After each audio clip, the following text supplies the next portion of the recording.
Hi there, everybody. Welcome, Dr. Laura Pettler. This is my very first attempt at going live on YouTube. And so please bear with me as I try to learn how to do this. If you're new to our network of content, welcome. I'm a forensic criminologist, and I specialize primarily in domestic violence, homicides, specifically that are staged, but in some other variations as well. And if you followed my work before, I really appreciate you being here tonight. Um, why are we doing this? What is True Crime and Equines? I decided to launch this weekly live on Facebook originally because I really want to be able to connect with all of you in the audience and out there in social media space so that we can talk about some of these things that I'm thinking about all the time when I'm in the barn doing my work, riding my horses, and kind of, doing my whole forensic horsemanship program. I'm always thinking about not only how cases connect, but how horses connect and how animals connect and how animals are so helpful to us in life in general. So I created the Facebook Live first, and now I'm trying to branch into the YouTube so that the videos have some place to live. And I'm not exactly sure what I'm doing. This is my very first time doing it, so I'm not actually even sure that it's working. Um, but those of you that know me know that I'm not big on speculation. I don't do a whole lot of guesswork.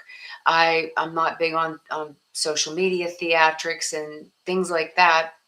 I really want to use a lot of our time in these lives to talk about method and physical and behavioral evidence and how all of that fits together. um, I want to try to walk through cases like we do as real investigators in the field. And I'm really hopeful that if we're lucky, sometimes when my good friends and colleagues are at the ranch, um, they will join us on these True Crime and Equines lives. So, what is True Crime and Equines?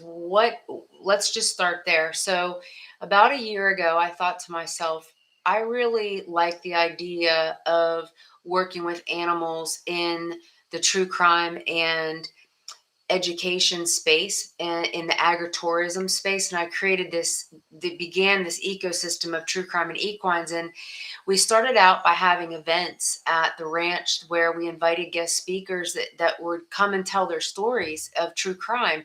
And it was really, really interesting.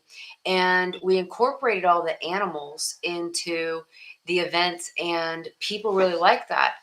They liked meeting the horses, and they liked um, seeing the dogs, and we had puppies at the time, and the cats. Some of the cats were young, they're so cute and things like that. So it was a lot of fun for everybody, and it grew. And then we launched what we call CSI Horse Camp. And CSI Horse Camp is also a lot of fun. And basically, it is my version of a lot of things that I like a lot in one place. Um, and so what we do is we ride in the morning, and then we come back and we work like mock scenes in the afternoon. And we have lunch and sit around and talk about true crime. And, everybody asks questions and we share information. There's a lot of camaraderie and a lot of interesting, um, interesting topics that come up at camp. So in True Crime and Equines, we would go into the classroom at the ranch and talk about cases. And I thought, well, you know what? This would be really fun this year to start doing this live. So the first time I did it, I was at the ranch, and I think I pulled in Sansa and a groomed Sansa, and I talked about the John Benet Ramsey case. And then last week, I brought in Tulgon, who is one of our baby horses, and he was so well behaved. He was awesome. And we talked about the Tepe murders from the Columbus, Ohio area. So in this ecosystem of True Crime and Equines Live, sometimes I'm going to be in the barn, sometimes I'll be at my desk, whether I'm in Los Angeles or whether I am at the ranch, and we'll talk about victimology and staging and analysis and behavioral patterns, how homicide functions as conflict resolution for many offenders, not all, and how method is so critically important. And those of you that know me know that that is one of the things that I'm just extremely passionate about is methodology and framework and scaffolding in homicide investigation and in death investigation specifically, because you know homicide is a medical term. Homicide means that one human being killed another human being, but it doesn't necessarily mean it's a crime. It just means that one human caused the death of another, like the actions of that person. And that's just a lay person generalized idea of what it means. And then of course you have murder, which is actually the criminal aspect of homicide. So when we're talking about homicide investigation, investigators are investigating the death of a person in relation to, does it constitute a crime, or is it justifiable, or was it an accident, or something like that. They're trying to get to the crux of the matter. And I don't like guesswork when it comes to that kind of investigation, because we're talking about people's lives and people's deaths. We're talking about a victim who has lost his or her life. We're talking about a family who needs answers. We're talking about a criminal justice system that is charged with dealing with that case if it indeed is a criminal act. And all of those people that are involved in investigations, they do everything all different ways, and there's tons of ways to skin a cat, you know what I mean, so to speak, right? And people always use that phrase, I guess. And that's true. It's true. It's absolutely true. And I really like the murder room method because it is a structurally sound method that I've built over the years that has helped me in many, many cases get answers for families and helps the criminal justice system pursue justice for those victims. I do not pursue justice. That is not my job. My job is just as an analyst of information. And kind of on the side, I'm a huge proponent for methodology, and I love to build systems, and I love to build methods, and I love to build cases, and I love to build horses. And people that know me know that I'm like that. So True Crime and Equines, when we do this at the barn, we start out in the barn, we meet all the animals, and then we move into what we call the murder room, and that's our classroom, and that's where the true crime guests present their topic. So I have been in psychology about 30 years. I graduated from college in 1997, and I graduated with a degree in psychology. And then I went back and started my graduate study in January 2002. So I did my graduate studies specifically in criminal justice as it relates to death investigation, and kind of split it between forensic science and forensic psychology. So I've stayed on that track the whole time. And then once I started working for the DA's office, I really got into 911 calls, victimology, domestic violence, homicide, and understanding some of the aspects of that. So then in my PhD work, I really focused in on studying domestic violence, studying it as it relates to alcohol, as it relates to children, as it relates to animals, as it relates to specific victims, as it relates to urban areas versus rural areas, for example. And then, I worked for a prosecutor who was a career homicide prosecutor, and I learned so much about everything from arrest warrants, which I talked about a little bit about my ideas about the arrest warrant uh, in the Tepe case. And I talked about that on Criminally Obsessed with Ann Emerson yesterday. And, just my observations about that and what I thought based on my experience. And it's important to know, that when we're talking on YouTube or we're talking on social media in general, nobody knows the truth of what's going on inside of the investigation. Nobody knows that.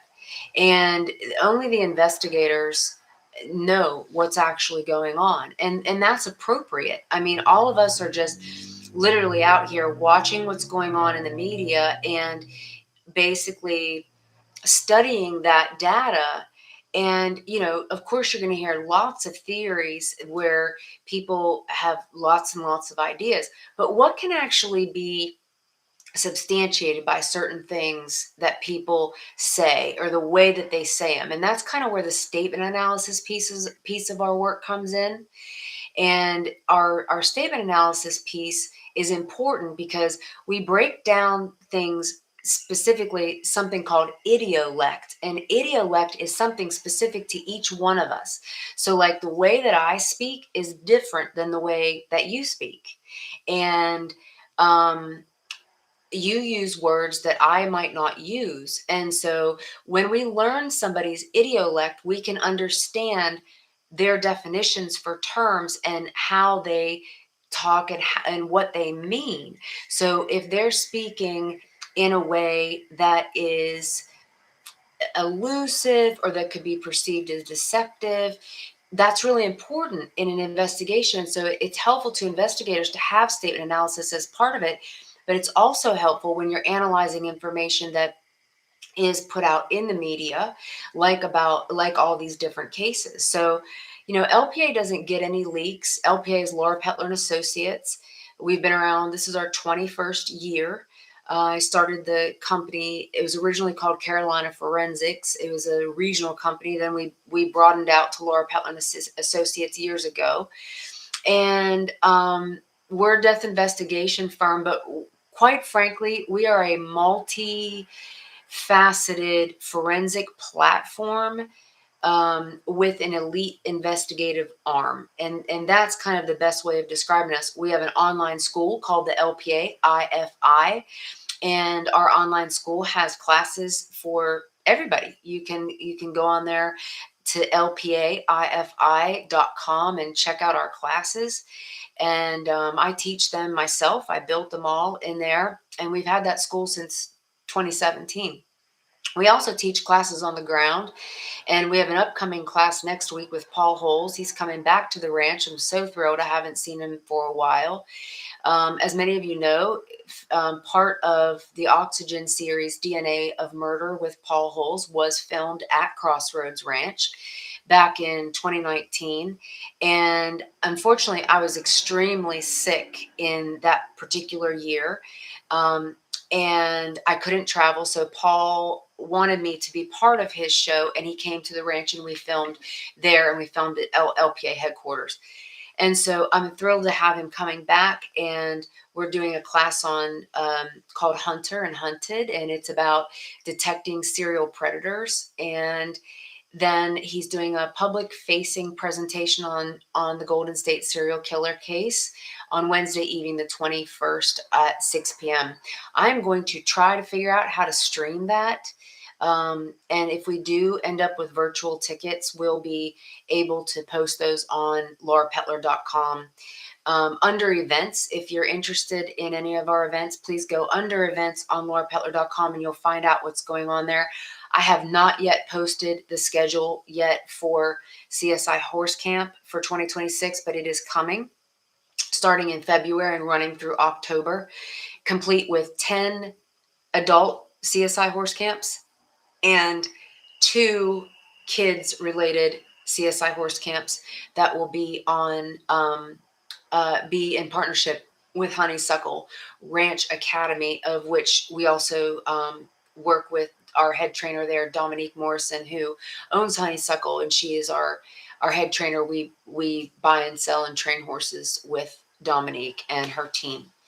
So, what are we going to do here in True Crime and Equines Live on YouTube every week? Well, first of all, I'm going to get good at running this thing. Of course, as you know, I really have no idea what I'm doing. I don't even actually know like if it's recording or if it's even on there. It looks like there may be people here. It says there may be 6 people, and there's like, if you're here and if you want to drop a hello in the chat, that would be great, because I literally don't know if anybody's here or not, which is completely fine because I don't know what I'm doing anyway. Um, just a note though about like the culture of LPA and the culture of the way that I do things at Laura Pettler and Associates in general. We are not like drama driven at all. We are based in, understanding and clarity. And so we're going to cover, active cases here on True Crime and Equines Live. We're going to cover cold cases. We'll talk about staged murder, equine related crime at some level, and a lot more. So I'm just at the beginning of this, and I thought it would be fun. So if you want drama, it's probably not your channel, just because that's just not really who I am as a practitioner when I'm talking about crime. Oh, there's Stephen. Stephen, thank you so much for being here. I appreciate that you see that it's working. That's fantastic news. Um, I am not tech savvy, as everyone knows, so this is new for me. So if this kind of work matters to you, please subscribe to this channel. We're going to grow it, and we've got lots of stuff coming from CrimeWorks this year. CrimeWorks is the company that Benny Rubin and I own together, and I'm telling you, we've got some really, really cool projects in the works that you guys are going to really, really love.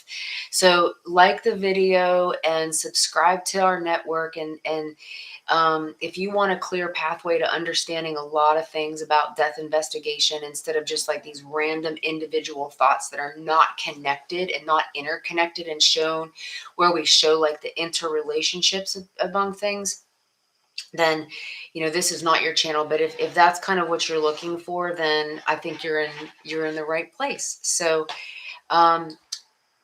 what I wanted to talk about tonight was a topic that I've been thinking a lot about since the Tepe case occurred on December 30th. And I am not going to rehash all of it. If you want to learn more about the Tepe case, I would definitely highly recommend Criminally Obsessed. And my friends over there, they are fantastic at what they do. Ann Emerson is world class, and she runs a tight ship over there on her show Criminally Obsessed, and I have really, really enjoyed working with her so far this year.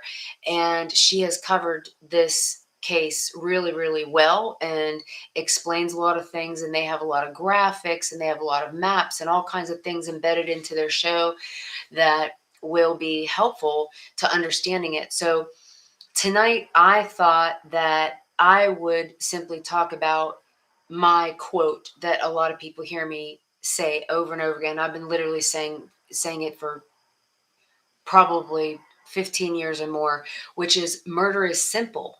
It's conflict resolution for the offender. But what does that actually mean? And so I've got like all kinds of notes everywhere. And so forgive me for like pausing and looking down at them, because there's so much here. I just wanted to talk about this sequence that of what supports my premise of murder is simple. It's conflict resolution for the offender. And I'm not talking about the Tepe case specifically. I am talking about this generally speaking. So in my opinion, this sentence for you guys only makes sense when I show you the actual internal sequence of how I get there. And this is a sequence that I, preach as much as I preach about victimology within the first 48, and not just any kind of victimology, a forensic based deep dive on multiple spheres of a person, which is of course why, as all of you know, we use we use Maslow's hierarchy of needs as the theoretical framework for our research-based forensic victimology. If you have any questions about any of this in the meantime, while I'm talking, Cotton Star Crime Scene is a very important person that's joining us here tonight, because Stephen and I have worked together for many, many years. And so if you have a question, throw it down there in the chat, and it's most likely Stephen will be able to answer it for you before I will. And he will not only answer it correctly, he will answer it based on all of his work, many, many, many, many countless hours working in LPA's murder room for years.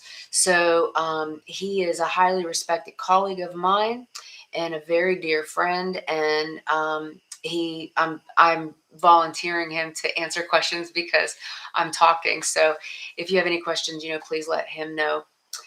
Oh yeah, thank you so much. Interesting. I never thought of it. Yes. So it is. And so I just thought we would talk about that. I just thought we would start tonight and just talk about conflict, because when we're talking about murder, and as we go forward with True Crime and Equines live every week, we're going to be talking about murder. So we might as well go ahead and start building the foundation of, well, what is murder and why does it happen? Well, murder, in my opinion, most often, not all the time, but most often, is conflict resolution for an offender. But this will only make sense, again, if I explain to you my system here. So this is, I know you can't really see it, but this is like some of my notes that I've been jotting down tonight, because I'm going to appear on News Nation later tonight at the 10 o'clock hour with Ashley Banfield. And I've been thinking about a lot about the things that she'd like to discuss and on her show tonight, and just jotting some things down. So let's first talk about this. And I'm going to put it down here in the chat, but I'm going to give you my sequence, which is trigger, emotion, thought, behavior. And I'm just going to put it down there in the chat. I don't know if you guys can see that or not. And as I get better with this, I might end up with, being able to use graphics and stuff on the screen, but don't hold your breath, because again, not tech savvy on this side. So let's first talk about what is a trigger. A trigger is not a cause. It's not an actual cause for murder. It's, to me, a stimulus in the environment, in a person's world, that happens, that activates something. Oh, thank you. Okay, great. You can see it. Thank you. I think it's Maui. I don't have my glasses on, but I think that says Maui. Maui's Wi-Fi test. Thank you so much for being here. I'm thrilled to meet you. So a trigger is not the cause. We're going to get to the kind of the cause, but a trigger is a stimulus that happens. Now, in relation to, we've been talking about Tepi for the past week or so. So, people are generating ideas and sharing ideas of why the defendant now, in this case, who has been charged in their murders formally by law enforcement, like, what kind of triggers are we talking about? Well, really, honestly, anything can be a trigger to somebody. Anything could be a trigger that is going to stir them up. So it could be, for example, failures, stressors. It can reignite like unresolved conflict, like deep in a person that they really like haven't dealt with or something. And so those were some of the things that I wrote down. Another one might be like perceived injustice or like unjust abandonment. We see this a lot of times in uh, argument, conflict, murder, but we also see it in domestic violence homicide a lot. And that's really important to recognize that anything could be a trigger. So it could be like a financial problem. It could be seeing somebody on social media and seeing them so happy, and then the offender's life is just miserable. So they're looking at this person like, wow, you left me and now you're happy and you have all this money and you have all of these things. And here I am struggling and having such a hard time. Hey, Lou, welcome. Thank you so much for being here. Thank you so much. I really appreciate your kind words. Thank you very much. I'm glad that you're here.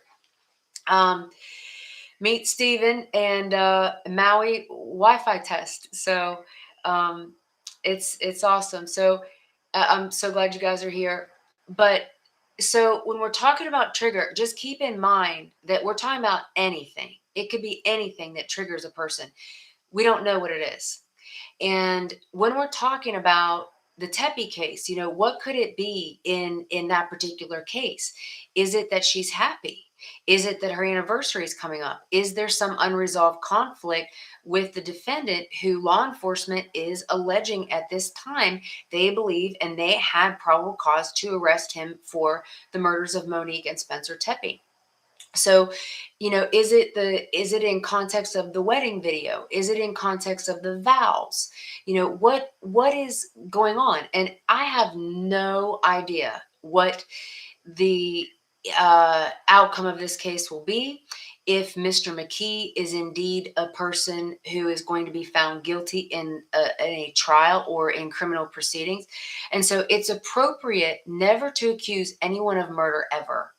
And so we certainly would never do that here on True Crime and Equines because it's highly inappropriate. Stephen can tell you from 7 Ways to Sunday that LPA policy is extremely strict when it comes to confidentiality and ethical, transparent investigation.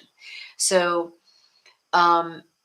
what are we looking for triggers? And so when you're thinking about murders, conflict resolution, the first piece of the sequence, trigger, emotion, thought, behavior, is trigger. And we don't often know that. What we're seeing in the crime scene is the end result. So what about the second piece? Second piece of the sequence is emotion. After we get through trigger and it's like it reactivates this loss or this perceived injustice, remember that it doesn't create that, it reignites it, or it creates some kind of misperception or something like that. Then we go into emotion. The trigger activates emotion, and it definitely does not activate logic. Let's put it that way. It definitely doesn't. It elicits this really, really enormous rage, sometimes humiliation, abandonment panic, jealousy fused with entitlement, all these different things. This perceived eraser of like, you don't exist in my life anymore. I'm just completely absolved of you, that kind of thing.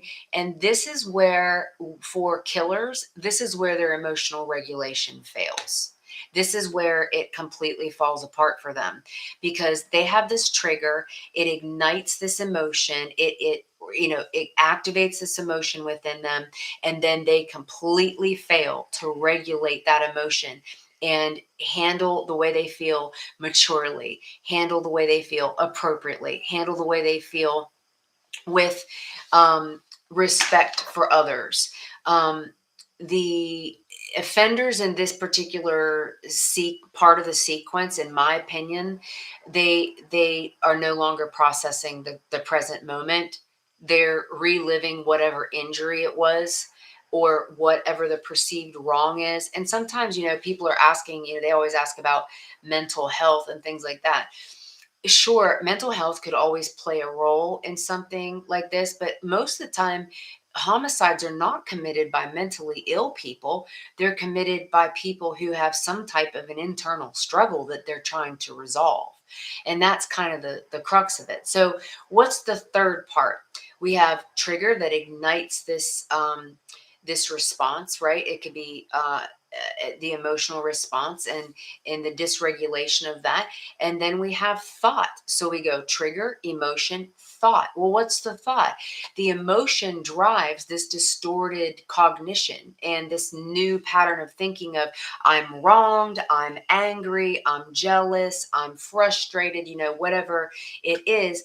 And in the Tepi case, could it be that the defendant in this case, because he is a former intimate partner, could he feel replaced by Spencer Tepi? I don't know. It's possible. Does he feel discarded by Monica? Sorry, not Monica. Monique. Um, does is he jealous over the fact that she's happy? Again, these are all like things that questions you can ask. And within the scope of the murder room, you want to investigate all of those questions. Those are like all research questions that you want to put up on the wall and then go from there as far as like, okay, yeah, I'm going to go out in the field and I'm going to create a bunch of standardized questions and we're going to ask them in tiers. And Stephen can tell you, we ask these questions um, in our murder room segments, kind of like a cake. We have like this general body of questions that we ask people and witnesses in the field. Then we have like these specific questions that are specific to the relationship they have. And then the relationship between what we might be investigating as a victim offender relationship. But when we're talking about thought, this is where the moral disengagement occurs. This is where somebody just kind of loses it as far as their rational thinking, and they begin to justify violence against another person. And this goes just for killers, not kind of like in that um where you see somebody come home from work and they catch their intimate partner with another intimate partner, not like this explosive kind of spur of the moment thing. I'm talking like trigger, emotion, thought, and they're thinking about this violence like in premeditated murder. They disengage from moral thinking altogether, and they begin to justify violence internally so that they can carry out the correction that they feel is an appropriate response to their perception of harm, to whoever has harmed them for whatever reason. So then we have the last part of the sequence of trigger, emotion, thought, behavior. So now we're on behavior. Behavior is the chosen act, or like I like to think of it as you have all of these things that you can do to resolve conflict. You have so many things you can do. But the killer chooses murder as resolution. I think that's a very interesting way of resolving conflict, because clearly, when you are a self regulating person, when you are a mature person, when you are not in a pattern of distorted thinking, you can choose to approach a conflict in a respectful way by sitting down and talking about it like normal people. That's not what the killer does. The killer goes in their toolbox of all the different ways you can resolve a conflict and says, you know what, I'm going to pick murder, and picks up that tool and be like, yep, murder's good. I'm going to use murder. Okay. All right. Well, again, because they're in this like really distorted way of thinking, the moral compass has gone out the window, this activation of all of this harm to them, and they're reliving all this and having this perception go on. In anger, retaliatory homicide, they're going to punish somebody. They want to punish the person that has made them feel this way, and they may need power and control over that person. In my opinion, that's what we saw in Lacey Peterson's case. They may want to satisfy their anger interest, and in my opinion, that's what we saw in O.J. Simpson and Nicole Brown and Ron Goldman in that case. So in anger retaliatory homicide, they may set out to punish a person. They may want to eliminate um, their alleged replacement. That's another idea. But they're one way or the other, they're going to resolve this some way through this behavior of murder, because clearly murder is a behavior. A firearm does not walk down a street, does not walk into someone's house, does not go into someone's house and fire itself at anyone. Firing a firearm is literally a behavior that has to have a thought behind it, which has an emotion behind it, which has a trigger behind it. So this is where murder is conflict resolution for the offender. Murder becomes conflict resolution for an offender when it is used to end the internal struggle for that offender. That's how it makes sense. It's because it finalizes things for that person who has felt that trigger and that emotion, experienced the trigger, felt the emotion, thought the distorted thinking, and then acts upon it. A lot of people might have this sequence happen and then they never act upon it. There may be lots of triggers in someone's life, and then they have like these very emotional reactions to them, and they may think, I really want to get back at that person. I want revenge against that person, or I'm so angry with that person, but they don't actually kill anybody. To go to the extent of murder, that is a really, really big step that people have to recognize. Is a power play at minimum, especially when we're talking about IPV, intimate partner violence, or domestic violence, or DVH, domestic violence homicide. So like intimate partner homicide is what we call it at LPA, intimicide, because I just got tired of calling it intimate partner homicide. That was too long, so I just came up with intimicide, and that's what we call it. But why are we talking about this? Why does this matter? And it may not matter to you. Oh, I'm sorry, Lou. I didn't see your comment down here. Yes, you could use you can use law enforcement does use Kaleidoscope in around the world. We've been selling Kaleidoscope since its invention in, let me think for a minute. I think I invented it in 2008 and it went on the market in 2009, and it literally goes we sell it all over the world. And people use it. It's been used a lot in television, I'm sure, as you've seen, with like dowel rods, and then the glowing dowel rods. That's really specific to Kaleidoscope. That's kind of what it is. So here's what I want to leave you guys with tonight, because I don't want to. I want to be respectful of your time, and I'm so grateful that you guys have chimed in tonight. When And this is my opinion, when investigators focus only on evidence without mapping this sequence of trigger, emotion, thought, behavior, I think this is kind of where they go off on like some of these wild goose chases, what Stephen and I in the murder room call white noise. I really think that this is kind of one of the ideas that can get people off track in investigations, because when you go into a homicide scene and you have a deceased victim, what you are looking at is the result of the behavior, which is the result of the thought, which is the result of the emotion, which is the result of the trigger. So people want to jump back to motive, without thinking about the thought and the emotion behind that. But if you actually go backwards in the sequence, behavior, thought, emotion, trigger, you can solve these murders really fast. And have a very good idea of who may be a suspect for you as an investigator.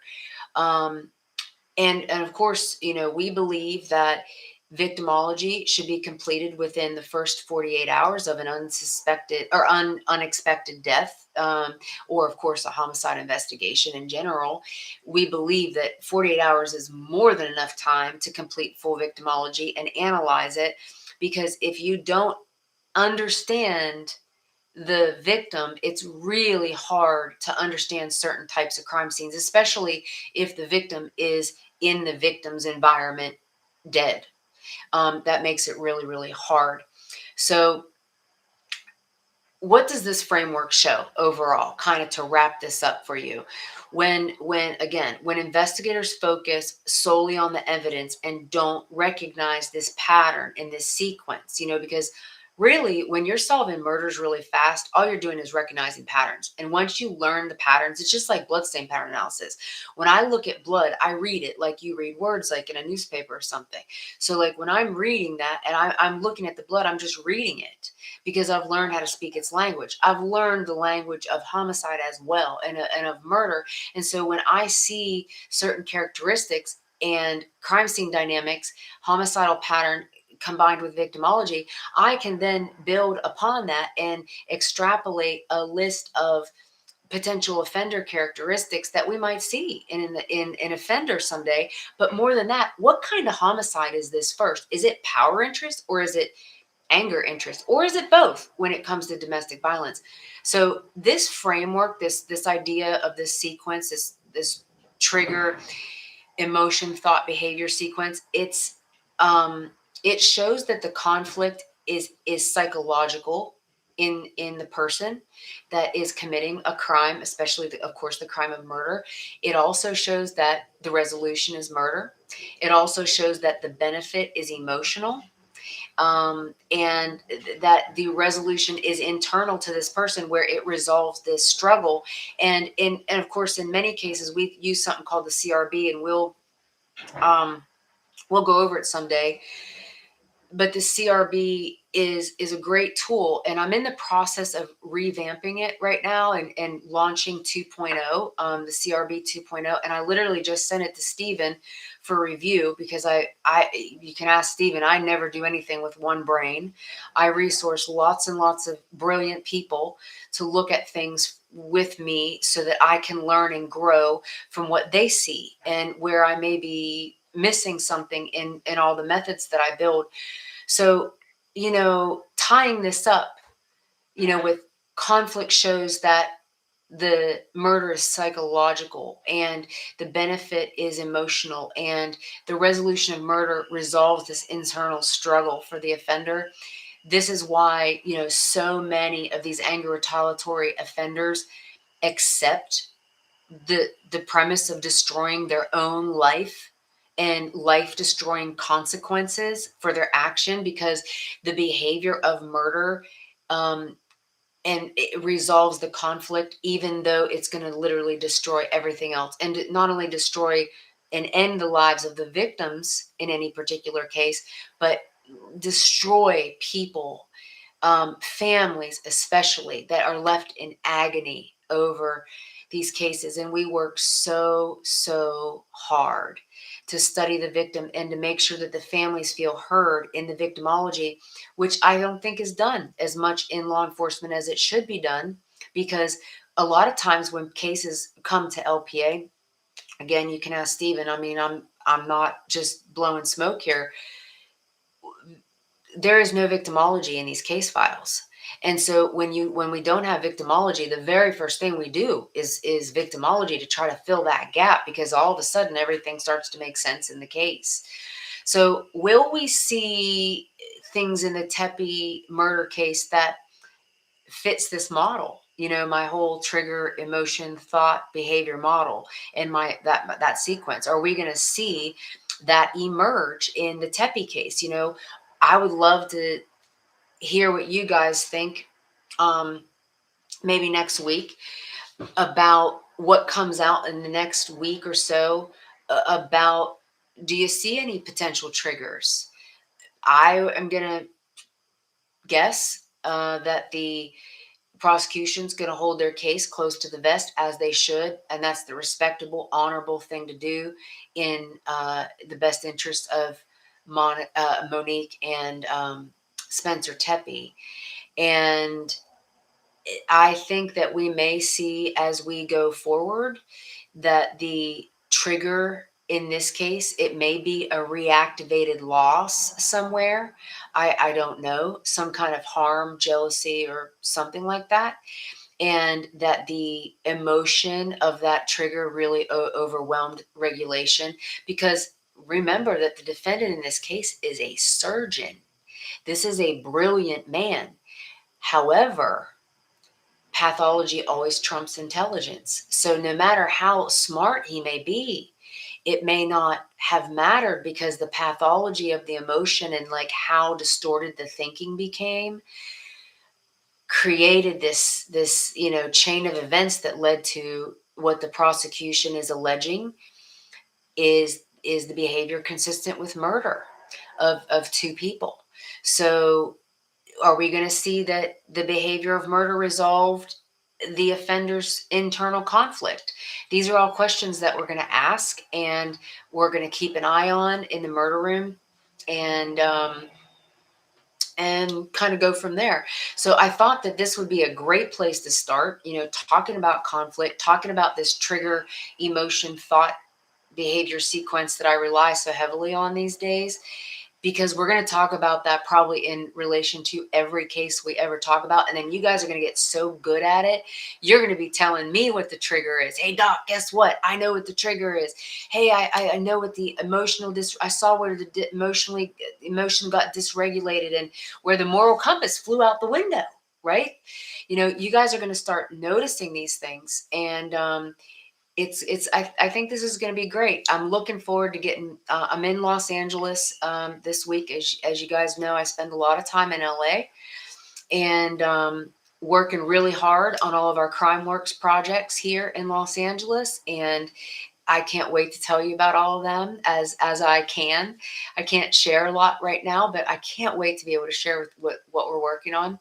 I'm really, really appreciative of all of you that have been here tonight with me. And, thank you, Maui Wi-Fi Test, and thank you, Stephen, and thank you, Lou, for being here, and anyone else maybe that didn't comment, but that's been here. And I'm going to try to do these regularly. And if you like it, please let me know. And if you have ideas, also please let me know. And I don't know what horse will be joining us next week, but I can't wait to get back in the barn and groom a horse and talk true crime. Thank you for being here. And if you have any questions, I'll be happy to answer them in the chat here. Please don't forget to subscribe to our channel. And I don't know if I'll be able to dupe this and end up simulcasting it on Facebook and TikTok, but I'm working on trying to figure out how to do that. Last week we had more than 100 people join us on TikTok for the live. So that may be, a great avenue to take this type of information. And I just look forward to talking with you guys and getting to know you and talking about these cases. So we're going to focus on, forensic victimology, and we're going to focus on staging analysis. We're going to focus on evidence-based homicide investigation, scientific method-based investigation, not haphazard, just run around and hope that something sticks to the wall. So subscribe and turn on your notifications. I realize that I can do that for things I can subscribe to on YouTube. And please forgive, my lack of tech savviness. And I just want to leave you with what Stephen said earlier here. Stephen said, he posted, victimology is the real smoking gun. And we always say that at LPA, and it's true. And we don't mean that as far as like a weapon. What we mean by that is that when you look at victimology in stage 1, step 1, you're in victimology, and step 3 of the victimological process is love and belonging. We can often identify persons of interest that may be a good idea to talk to in investigations to try to help law enforcement cut through some of the chaos that goes on in these cases. And truly, the victim ends up solving their own case. We just have to learn how to recognize the patterns and use sequences and methods. And the 300,000 cold cases we have in this country, instead of having a less than 60% solve rate in homicide investigation in the United States, the murder room has a 98% solve rate. Stephen can tell you, he's been part of LPA for years. It's very rare that we have a case that goes into the murder room that we cannot solve with that method. And to be clear, solving means the ability to identify the correct person of interest, the correct suspect, or the correct defendant. It does not mean to clear the case by arrest, by trial, by conviction, or some other adjudication. So I will sign off. I'm going to get myself ready for some other events this evening. I'll see you tonight on News Nation, and I hope you have a great night. Thank you so much for being here.